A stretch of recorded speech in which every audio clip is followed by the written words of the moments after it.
y ya habituados a este estudio del Evangelio según San Marcos, que nos corresponde avanzar en esta mañana desde el capítulo 4.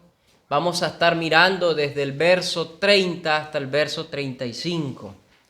Marcos capítulo 4, desde el verso 30 al verso 35. Yo le ruego que por favor vaya ya en su Biblia, en este libro, el Evangelio según San Marcos. Vamos a estar mirando allí la parábola de la semilla de la mostaza. La parábola de la semilla de la mostaza. Este relato tiene sus textos paralelos en el Evangelio de Mateo capítulo 13. En el Evangelio de Mateo 13, versos 31 y 32. Y en el Evangelio de Lucas capítulo 13 también. En el Evangelio de Lucas 13, versos 18 y 19. Usted va a encontrar allí los relatos en estos tres evangelios. Hermanos amados, vamos a dar lectura a nuestros textos y luego pasamos a desarrollar lo que nos trata de decir la palabra de Dios en esta mañana. Dice lo siguiente, el verso 30 en adelante. Decía también, ¿a qué haremos semejante el reino de Dios o con qué parábola lo compararemos? Es como el grano de mostaza que cuando se siembra en tierra es la más pequeña de todas las semillas que hay en la tierra, pero después de sembrado crece y se hace la mayor de todas las hortalizas y echa grandes ramas de tal manera que las aves del cielo pueden morar bajo su sombra. El verso 33 dice, con muchas parábolas como esta le hablaba la palabra conforme a lo que podían oír, y sin parábolas no les hablaba, aunque a sus discípulos en particular les declaraba todo de manera privada.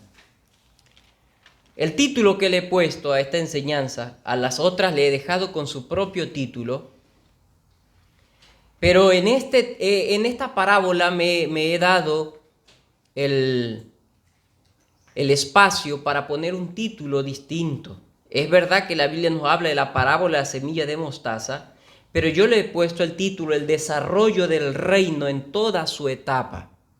Es de eso de lo que nos va a hablar esta parábola, el desarrollo del reino en toda su etapa. Note que estas tres parábolas que cita Marcos, él no se presta para citar, hay más parábolas que nos cita el libro de Mateo y de Lucas, pero él no se da espacio, como él mismo dice, y de otras maneras. Note lo que dice el verso 33. Con muchas parábolas como estas, él no está obviando que hay otras, pero es importante entender que Marcos escribe para una audiencia romana y los romanos necesitaban escuchar actos, hechos sobrenaturales del Señor Jesucristo, ya que estaban acostumbrados a ese sistema, a esa forma. Los romanos estaban acostumbrados a un imperio potente y poderoso, a una autoridad pues con todo el liderazgo, y ahí se lo presenta al Señor Jesucristo con autoridad, venciendo sobre los líderes religiosos, venciendo sobre los espíritus inmundos, venciendo sobre Satanás, venciendo sobre la inmoralidad de muchos que se acercaban a él. Ahí quieren un líder, ahí está el Señor Jesucristo. Por eso es entonces que Marcos decide tomar estas parábolas que son las que más conviene presentarle a una audiencia romana. Pero él no está negando el resto, porque él mismo lo dice en el verso 33, que con muchas parábolas como esta les hablaba. Así que nuestro tema es el desarrollo del reino en todas sus etapas. Las parábolas pasadas que nosotros estudiamos, estuvimos viendo la responsabilidad humana cuando muestra el corazón, cómo es el corazón parecido al del camino, el corazón de piedra, el corazón entre los espinos y el corazón de la buena tierra, ¿ve? Y ahí se nos mostraba cómo se siembra esa semilla en ese tipo de corazones. Pero en la segunda parábola se nos muestra la soberanía de Dios, haciéndonos entender que esa semilla tiene vida propia y que va a producir porque va a producir. ¿Ve? Pero ahora en estas parábolas iniciales no se nos ha mostrado el esplendor de ese crecimiento. No se nos ha mostrado la grandeza de ese desarrollo o de ese fruto. Se nos ha dicho que da fruto, pero no se nos ha determinado cuánto fruto, hasta dónde llega ese fruto y qué es todo lo que involucra ese fruto. Así que esta parábola de la semilla de mostaza se va a prestar para mostrarnos de una manera más amplia lo que involucra ese fruto que tiene que ver con el reino de los cielos.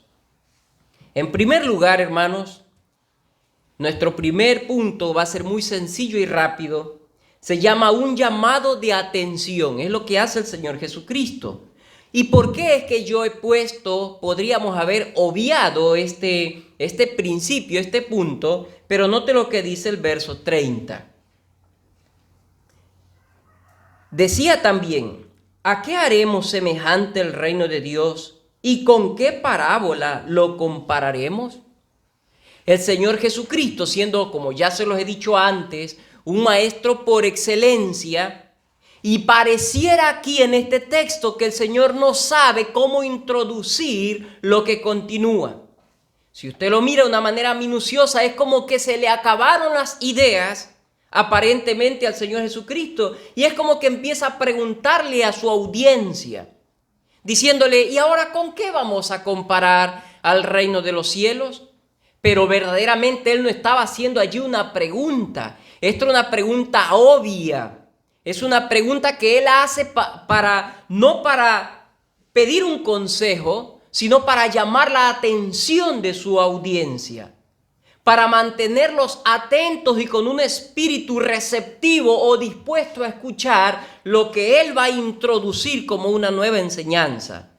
Así que aquí es importante que nosotros no pensemos que al Señor Jesucristo se le acabaron las ideas, o que ya se le acabó la iluminación, o la brillantez que estaba mostrando, el esplendor como maestro y enseñador, se estaba deteriorando. No debemos pensar de esa manera, sino que Él trata, vuelvo a repetirle, de tomar la atención de su audiencia en el verso 30. ¿A qué haremos semejante el reino de Dios?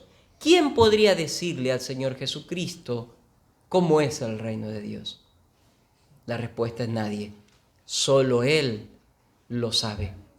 Y de manera, bueno, no solo Él, sino solo Él de manera perfecta lo sabe. Y es Él quien le enseña al hombre y no el hombre a Él, porque Él es Dios. Así que es importante, en primer lugar, que entendamos esto. Un llamado de atención es lo que está mostrando el Señor Jesucristo. Ya dijimos cómo es que conectamos esto del desarrollo del reino, lo conectamos con las otras parábolas que nosotros ya habíamos citado antes. Las similitudes con todas las otras parábolas, ya lo hablamos. La obra interna de las otras parábolas, es importante recordar que las otras dos parábolas se enfatizan más en mostrar la obra interna, en hablarnos cómo se procesa internamente la semilla o el evangelio, pero esta parábola se va a enfatizar más bien en mostrarnos de manera externa ese reino, cómo se evidencia, cómo se lo manifiesta. Ahora, hermanos, en segundo lugar, es importante que nosotros veamos el inicio del reino. ¿Cómo inicia el reino? El reino de Dios. Cuando nosotros miramos en este mismo evangelio de Marcos, capítulo 1, verso 15, el Señor Jesucristo nos va a decir que Él vino a enseñarnos el reino de Dios. Note lo que dice el verso 15, diciendo, el tiempo se ha cumplido y el reino de Dios se ha acercado. Arrepentíos y creed el evangelio. El reino se acerca, es el inicio. Y este texto entonces nos va a mostrar cómo inicia. Nuestro segundo punto, no olvide, es el inicio del reino. Note lo que dice el verso 31. Y aquí nos va a dar una figura el Señor Jesucristo para mostrar cómo inicia el reino. Es como el grano de mostaza, que cuando se siembra en tierra es la más pequeña de todas las semillas que hay en la tierra. Ahora necesitamos identificar un poco, hablar el contexto. En Palestina o en los tiempos del Señor Jesucristo, en la tierra donde se movía el Señor Jesucristo, era muy común este tema de la mostaza o el grano de mostaza. Aquí hay varias variedades de la mostaza, pero aquí se está refiriendo específicamente a la mostaza que es más grande de todas las mostazas y de todas las hierbas. Entonces es importante entender que aquí se está refiriendo a una semilla. Los que conocen más de la historia y el contexto dicen que es una semilla muy pequeña, diminuta y que es de color negro. Así que aquí el Señor va a decir que se introduce el reino de los cielos. ¿Cómo? Como una semilla de mostaza, que es la más pequeña entre todas las hortalizas. Ahora, esta semilla de mostaza también era un proverbio que usaban los judíos para referirse a algo pequeño. O sea que si alguien preguntaba, hermano Jeremy, ¿y de qué estatura nació su hija? Si su hija nació muy pequeña, él bien podía en ese contexto decir, mi hija es muy parecida ¿a qué? A una semilla de mostaza. Era un proverbio que usaban para referirse a algo pequeño. Ahora, hay que entender que no era normal que un reino, que un imperio, que un poderío que va a dominar a las naciones empiece de esa manera. Hoy en nuestro siglo, en nuestros tiempos, tampoco es normal. Cuando nosotros miramos un candidato a la presidencia, ¿qué esperamos de esa persona? Todo lo contrario a esto que nosotros vamos a ver. No esperamos que empiece como algo diminuto, como una semilla de mostaza, no. Esperamos que sea algo grande, que tenga un buen acompañamiento, que tenga un buen sostén económico, que tenga una buena hoja universitaria. Eso es lo que esperamos, ¿o no? Bueno, secularmente eso es lo que esperamos.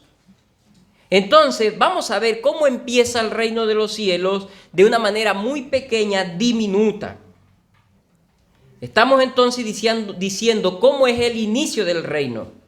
Y es como una semilla de mostaza. Ahora, en segundo lugar, de mi segundo punto, ya hemos visto que era la semilla de mostaza. El literal ve el reino de Dios como una pequeña semilla. Vamos a pasar ahora de la figura que usa el Señor Jesucristo de manera agrícola, que él está usando la semilla de mostaza. Vamos a pasar ahora de manera ya más llena al reino de Dios como una semilla. ¿Sí? El literal ve. En primer lugar, el reino de Dios podemos verlo como una semilla de mostaza muy pequeña en la persona del Señor Jesucristo. Para eso necesitamos ver cuál era la expectativa y cuál era la forma, la personificación de Cristo Jesús. ¿Usted recuerda cómo se lo veía Cristo en su humanidad? Si no recordamos, vaya por favor allí en su Biblia para ver en la persona de Cristo. Isaías 53:3. Isaías 53:3.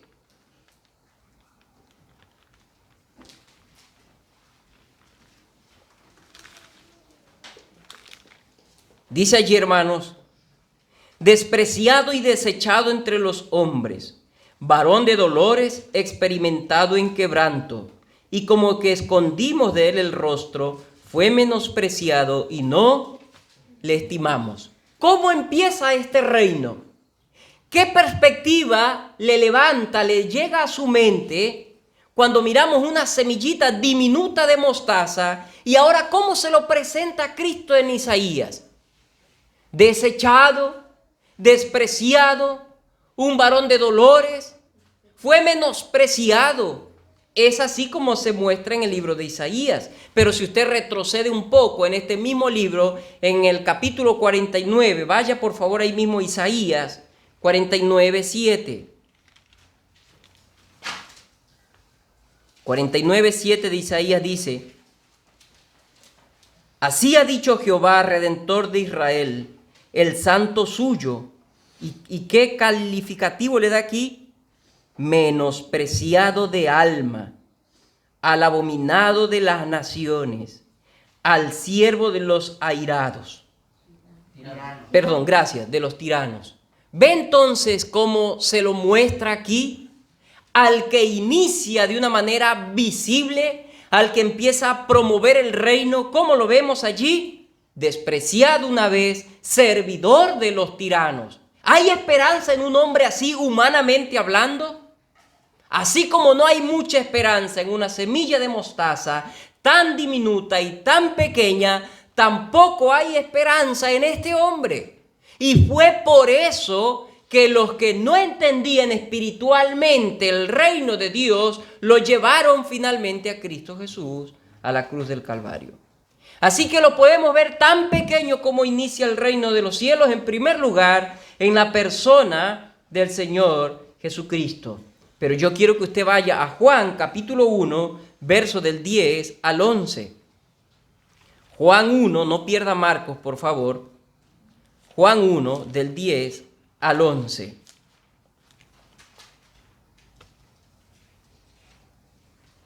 Dice lo siguiente, hermanos: en el mundo estaba y el mundo por él fue hecho, pero el mundo no le conoció. A lo suyo vino y los suyos no le recibieron. Si nosotros miramos Salmos 22 del 6 al 7, vaya por favor, estamos mirando en primer lugar pequeño el reino como la semilla en la persona de Cristo.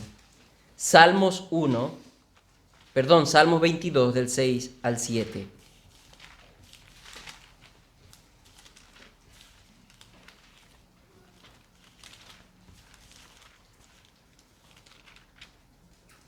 Dice allí, hermanos: mas yo soy gusano y no hombre, oprobio de los hombres y despreciado del pueblo. Todos los que me ven me escarnecen y estiran la boca, menean la cabeza, diciendo: se encomendó a Jehová, líbrele él, sálvele, puesto que en él se complacía. Y lógicamente esto se refiere a los evangelios, cuando el Señor Jesucristo estaba crucificado. Este es un texto mesiánico que habla de la persona de Cristo. Pero ¿cómo se lo presenta aquí a la persona de Cristo? ¿Cómo? Como un gusano. Ahora, podemos identificar lo precioso, lo preciso, lo perfecto de la parábola que está usando el Señor Jesucristo sobre la semilla de mostaza. ¿Cómo introduce, cómo es que empieza este reino, el reino de los cielos? Empieza como una semilla de mostaza y estamos diciendo, en primer lugar, con respecto a la persona de Cristo. En segundo lugar, con respecto al ministerio de Cristo. No solo con respecto a su persona, sino con respecto a su ministerio. Mucha gente se mofaba del ministerio de Cristo. Ya nosotros vimos las afrentas de Cristo que tuvo que atravesar, las burlas que le hicieron a Cristo, los enemigos de Cristo. Nosotros vimos cómo de manera masiva, incluyendo a su propia familia, que llegaron a entender en algún sentido que estaba malgastando el tiempo, que era un caso perdido y que estaba promoviendo algo absurdo de levantar un reino.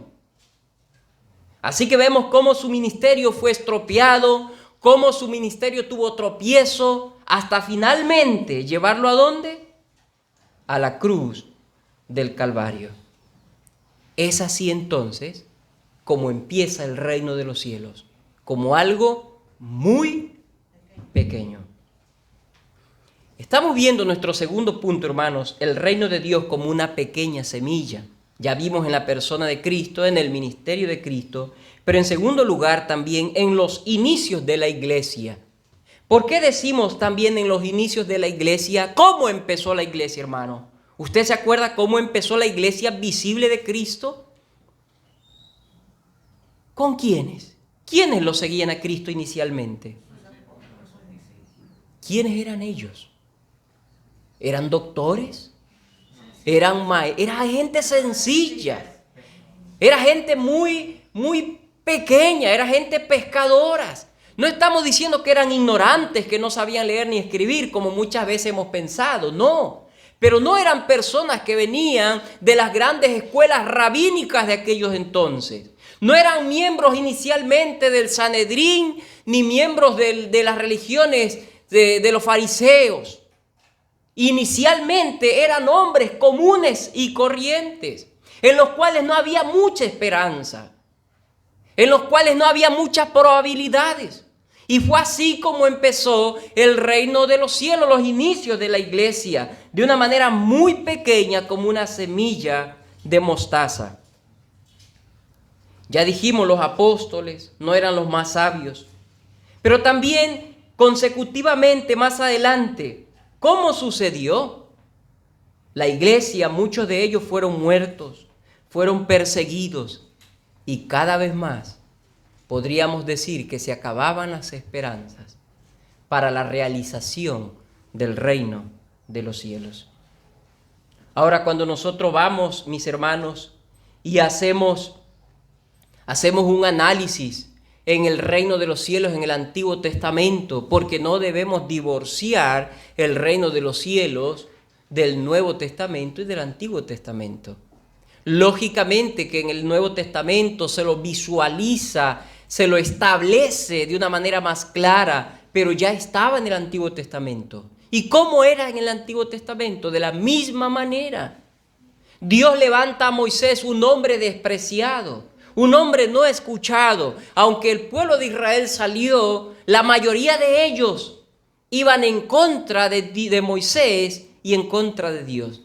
Nosotros vemos a Noé cómo trae el mensaje de Dios de que vendría un castigo. ¿Y qué pasó con la multitud? No lo escuchó, lo desechó. Vemos a los profetas, cómo Jeremías fue encerrado en una cisterna, llevado a un pozo, cómo Isaías fue encarcelado.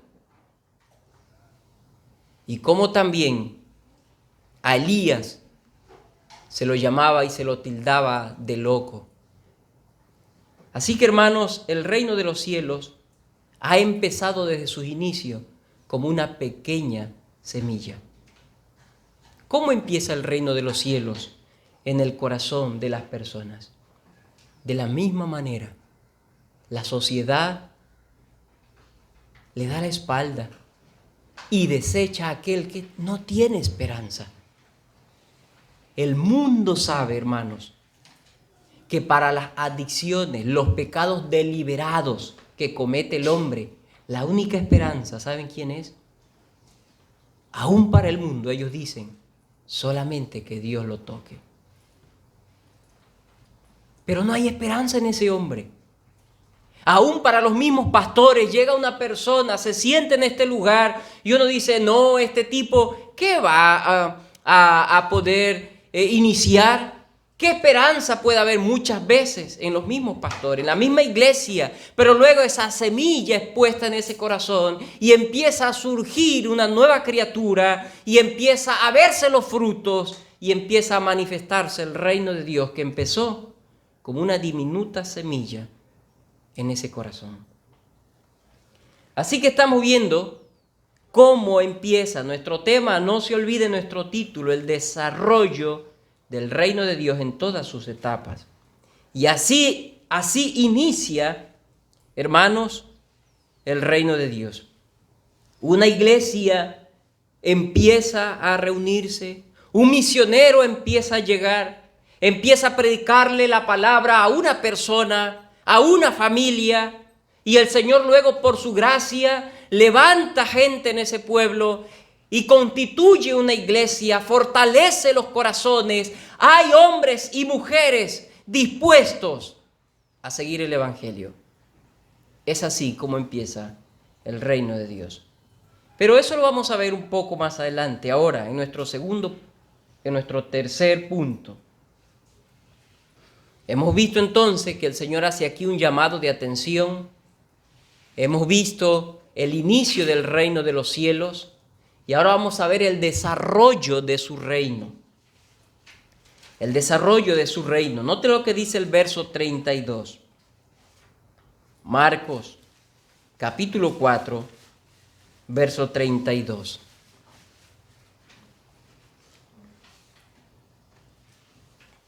Dice lo siguiente: pero después de sembrado, crece y se hace la mayor de todas las hortalizas y echa grandes ramas, de tal manera que las aves del cielo pueden morar bajo su sombra. Cuando esa pequeña semilla se siembra, que no da mucha esperanza, que es diminuta, luego desarrolla y dice que crece. Ahora, no debemos, hermanos, pensar que a lo que crece es el mayor de todos los árboles que existen en el campo. No hay que verlo así, es el mayor. El texto mismo nos dice que es el mayor de las hortalizas. Algunos que conocen más, yo no tengo la bendición de conocer, los que conocen más dicen que esta planta llega a crecer de 3 a 4 metros de altura y que aún siendo una hortaliza, su tallo se engruesa y luego produce diferentes ramas y que las aves vienen y comen las semillas. Sabemos todos que a las aves les encantan las semillas. Y las aves reciben de allí la sombra, cuando viene el sol. Las aves reciben allí en algún sentido paz, tranquilidad y frescura. Ahora, cuando nosotros miramos, no es aquí la primera vez que el Señor Jesucristo usa una planta para hablarnos de algo espiritual. ¿Se acuerdan en el Evangelio de Juan cuando el Señor Jesucristo dice: yo soy la vid y vosotros los pámpanos? Bueno, entonces aquí nos está diciendo que ese pámpano, lo vamos a ver un poco más desarrollado, o que este árbol de quien se refiere aquí, que crece, está refiriéndose a la persona del Señor Jesucristo. Ahora, cuando hablamos de la semilla de mostaza, que figura aquí también, en el Evangelio de Mateo 17, hermanos, también se refiere a la semilla de mostaza para hablar de la fe. ¿Se acuerdan cuando el Señor dijo: si vosotros tuvierais fe como un grano de mostaza? Entonces aquí se está refiriendo también, usando ese granito de mostaza, a la pequeña fe que es más que suficiente para la salvación de nuestras almas. Nuestro tema entonces, ahora nuestro tercer punto, es el desarrollo del reino. Estamos viendo cómo esta semilla, ya dijimos que crece, es una de las hortalizas más grandes y que tiene ramas y que hace allí su depósito, su refugio para las aves y su alimentación también. Ahora, debemos entender, hermanos, él usa una figura aquí. Y para hablar de esta figura, vamos a ir al libro de Daniel, capítulo 4. Para entender la figura, vamos a Daniel, capítulo 4, versos 10 y 11.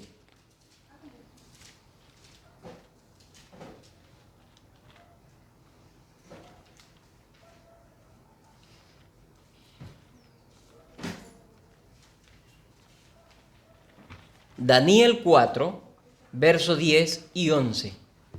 Note lo que dice, hermano. Estas fueron las visiones de mi cabeza mientras estaba en mi cama. Me parecía ver en medio de la tierra un árbol cuya altura era grande. Crecía este árbol y se hacía fuerte y su copa llegaba hasta el cielo. Y se le alcanzaba a ver desde todos los confines de la tierra. Vaya al verso 21 de Daniel 4 mismo. 21. Dice: cuyo follaje era hermoso y su fruto abundante, y en que había alimento para todos, debajo del cual moraban las bestias del campo, y en cuyas ramas anidaban las aves del cielo. ¿A qué se está refiriendo entonces, hermanos? ¿A qué se está refiriendo nuestro texto cuando dice que es muy parecido a la semilla de mostaza, luego crece grandemente y luego vienen y anidan ahí las aves y se benefician de aquel árbol, de aquel follaje? ¿A qué se refiere entonces? ¿A qué estaba hablando? ¿Qué es lo que quería transmitir el Señor Jesucristo con esta parábola? El reino de Dios. Amén, mi hermana. El reino de Dios. ¿Cómo es que ese reino iba a crecer? ¿Y cómo es que ese reino iba a tener un rey? Y aquí Daniel se está refiriendo al rey Nabucodonosor, que en su tiempo tuvo un reino muy grande y lo figura a un árbol. Y que ese reino servía para las demás naciones. Y que ese reino servía para las bestias del campo y para las aves de los cielos. O sea, ese reino bendecía a los demás o a los de su alrededor. Ahora, no olvidemos que esto es una figura.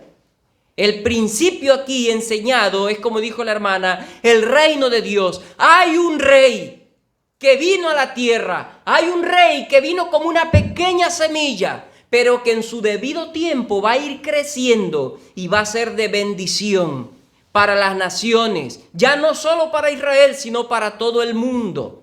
Ya no solo para una, dos o tres lugares o tres personas, sino para las naciones de diferentes partes del mundo. Ahora, en primer lugar, hermanos, este reino que iba a crecer iba a ser en la persona de Cristo Jesús. Esta semilla que iba a crecer, así como dijimos que la semilla era diminuta y fue sembrada en los corazones de aquellos que creyeron, luego Cristo iba a crecer y iba a gobernar esos corazones. Iba a gobernar en medio de su iglesia y como persona mismo se iba a hacer un árbol robusto. ¿Cuándo se hizo un árbol robusto en el Señor Jesucristo de una manera figurada? En primer lugar, en su resurrección. En la resurrección del Señor Jesucristo. El Señor Jesucristo resucitó después de la muerte, venció la muerte y el pecado y ascendió a los cielos. No se quedó en la sepultura, no se marchitó la semilla, no se murió la planta, sino que tuvo vida el Señor Jesucristo y resucitó. El árbol alcanzó su mayor etapa de crecimiento, por lo cual Dios Padre lo exaltó y le dio un nombre que es todo, sobre todo nombre, para que en el nombre de Cristo Jesús se doble toda rodilla de los que están en el cielo, en la tierra y debajo de la tierra. Pero, ¿en qué sentido más creció esta semilla en la persona de Cristo? Él se volvió intercesor de aquellos que creen en Él. Él está intercediendo por los suyos. Él es el rey de los creyentes. Él es el rey de la iglesia. Él es el rey de gloria. Y Él sirve entonces intercediendo ante el Padre por cada uno de los suyos. Si alguno hubiere pecado, abogado tenemos para con el Padre. ¿A quién? A Jesucristo el justo. Así que Él empezó a crecer. Ya no simplemente lo vemos sirviendo, ya no simplemente lo vemos siendo humillado, abofeteado, avergonzado, sino que ahora Él resucitó de entre los muertos y ascendió a los cielos e intercede por los suyos. Pero en tercer lugar también, el reino creció en la persona de Cristo, proveyendo para su pueblo lo que necesita para vencer. ¿Y de qué manera Él provee? Él provee, en primer lugar, Él dijo: os enviaré un consolador, al Espíritu Santo, el cual está con vosotros todos los días. Él también da aliento a su pueblo. Hermanos, ¿qué hora es? Estoy inquieto con la hora. Gracias. Él también da aliento a su pueblo. Él también nos provee claridad en su palabra para poder vencer contra el enemigo, para preservar nuestras mentes del pecado que se levanta en nuestra carne. Así que estamos viendo que crece la semilla y vemos la etapa de crecimiento con respecto a Cristo. Pero en segundo lugar, vemos también la etapa de crecimiento con respecto a la iglesia. En segundo lugar, el reino crece con respecto a la iglesia. Literal A. La iglesia crece en número. Note lo que dice Hechos 2:41. Hechos 2:41.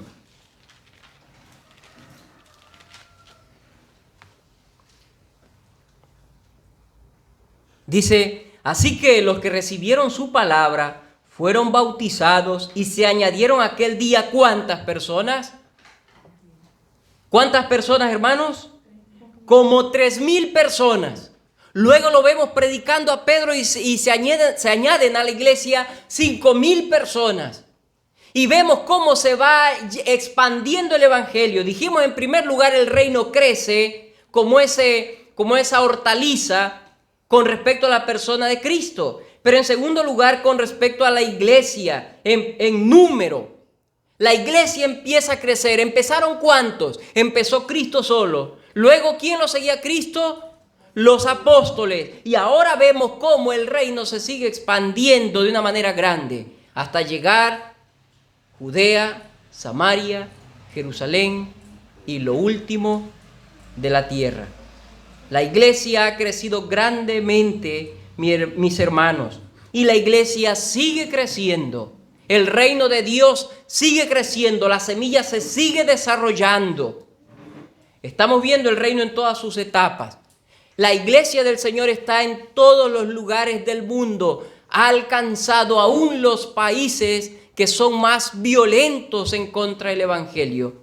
Y aún donde parece que no hay semilla, ahí está la semilla. Y aunque el mundo y Satanás muchas veces le hace pensar a la iglesia que estamos solos, realmente no estamos solos. Y gloria a Dios porque empezó su reino de una manera tan sencilla, de una manera tan diminuta. La iglesia del Señor sigue creciendo, pero de una manera espiritual. Primero dijimos en número, pero también la iglesia crecía en convicciones. Ahora los creyentes habían crecido. Antes Pedro tenía muchas dudas. Algunos apóstoles tenían dudas, pero ahora crecía la convicción de los hermanos en la fe, que estaban dispuestos a todo ahora por el Señor Jesucristo. Antes Pedro lo negó a Cristo, pero ahora que creció en convicciones, murió por Cristo. Así que la iglesia empezó a crecer no solo en número, sino también en convicciones. De la misma manera, hermanos, esa semilla de mostaza tiene que seguir creciendo en convicciones en nuestros corazones. Antes no entendíamos muchas cosas, ahora entendemos. Antes no vivía totalmente para la gloria de Cristo, hoy yo quiero vivir para la gloria de Cristo. En la muerte o en la vida o en cualquier circunstancia, yo quiero vivir para la gloria de Cristo. Pero también, hermanos, ¿en qué más se ha desarrollado esta semilla? Finalmente, tendrá un desarrollo total que abarcará al mundo. Mire lo que dice Apocalipsis 2:7, hermanos. Aunque en algún sentido hoy abarca el mundo por medio de la iglesia, el reino de Cristo, cuando hablamos de un desarrollo total, hablamos del reino total de Cristo. Apocalipsis 2:7.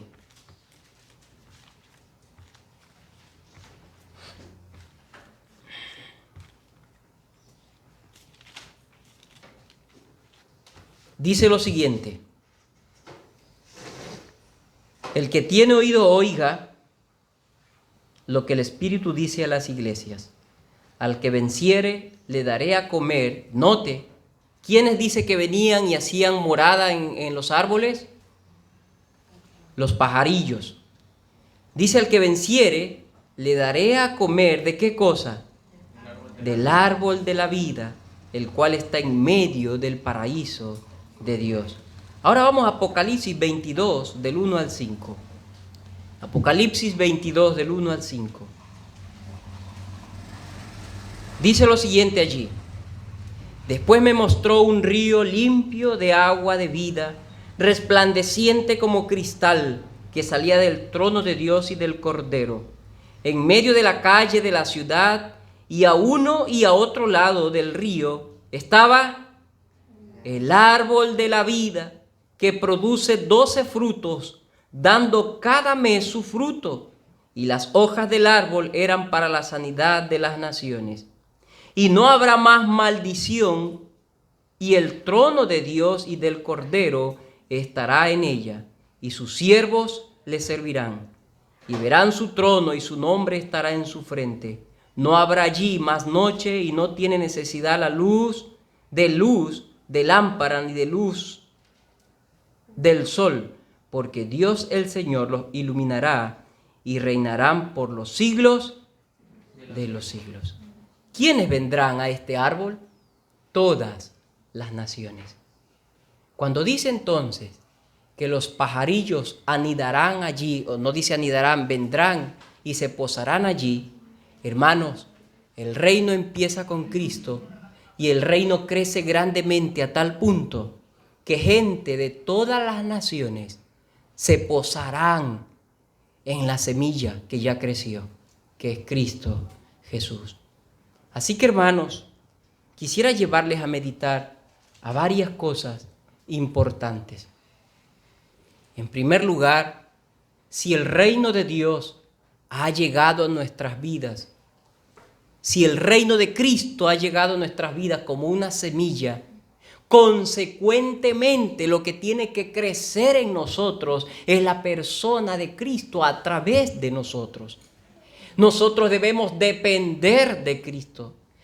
Los creyentes deben posesionarse en Cristo, así como ese árbol, como ese pajarillo viene y se posesiona en el árbol para tener allí paz, tranquilidad, sombra. Asimismo, el creyente debe posesionarse en Cristo, porque Él es el Rey del reino. Él tiene que reinar en nuestras vidas. Él tiene que gobernar en medio de la iglesia. Pero en tercer lugar también, hermanos, nosotros debemos permanecer seguros en el reino de Cristo. Sabiendo, hermanos, que las crisis, las tribulaciones, las angustias, las enfermedades, las necesidades, nada va a impedir que el reino de Cristo siga creciendo en nuestras vidas. Debemos estar seguros de que esa semilla, el que comenzó en vosotros la buena obra, la perfeccionará hasta el día de Jesucristo. En tercer lugar, debemos gozarnos en el reino de Cristo. Y debemos estar dispuestos a dar todo, hermanos, en el reino de Cristo con gozo. Con gozo. ¿Cuán difícil es vivir con gozo en el reino de Cristo? Deleitarnos de sus leyes, deleitarnos de sus normas, deleitarnos de su palabra. Y en cuarto lugar, hermanos, siendo que tenemos el reino más seguro, debemos compartir a muchas personas de este reino. No hay reino más seguro que el reino eterno de Cristo. Amén. Amén. Y debemos compartirlo. Regocijarnos, sentirnos seguros, fijarnos en Él. Que Dios nos bendiga y nos pueda dar la fuerza, hermanos, y que por su misericordia Él permita que crezca el reino de Cristo en nuestras vidas.